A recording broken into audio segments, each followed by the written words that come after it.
سەردەمەیە زۆر گرنگی بە زمانی ئینگلیزیە دەین لەوەی زیاتر کە گرنگی بە زمانی دایک بدەین. من لە ئەمەوەی باسی ئەو بکەم کە بۆچی ئێمە دەبێت بەو شێوەیە بژین، یعنی من کە مناڵێکم هەیە 4 مانگە بۆچی ئەبێ لێ ساوخەمی ئەوەی بخۆم کە فێری زمانی ئینگلیزی بکەم، یعنی بۆچی بیر لەوە نەکەمەوە کە زمانی کوردی بەتی بێ، بۆچی سەرەتا فێری کوردیەکی باشی نەکەین، وای لێ بکەین کە حەز بکات زیاتر کتێبەکان کتێبی کوردی بخوێنێتەوە، یا مەسەلەن هەوڵ بدات زیاتر چیرۆکی کوردی بنووسێ. زمانی دایک زمانی خۆمانە، پێویستە هەموو کەس بە زمانی دایک قسە بکە کە زمانی کوردی شیرینە.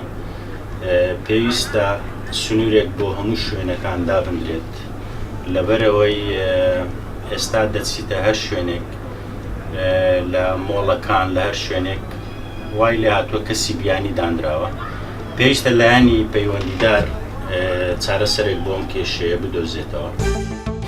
هیوادارم لایەنە پەیوەندیدارەکان گرنگی زیاتر بە زمانی دایک بدەن. ئێستا وای لێ هاتووە مناڵێ لە سەرەتای لە دایک بوونیەوە دەچێتە قوتابخانەیەکی ئاهلی و لە مناڵیەوە فێری ئینگلیزی دەکرێت و فێری زمانەکانی دەکرێت.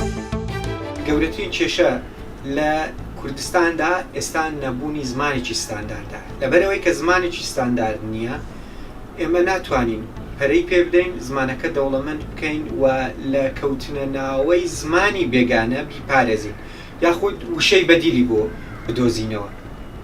ئەوەی کە لە ئێستادا خراپە تەوەجۆیەکی تر دروست بووە کە هەمومان گرنگی بە زمانی بیانیە دەین لەبەر چەندین هۆکاری جیاواز و زمانەکەی خۆمانمان فەرامۆش کردووە.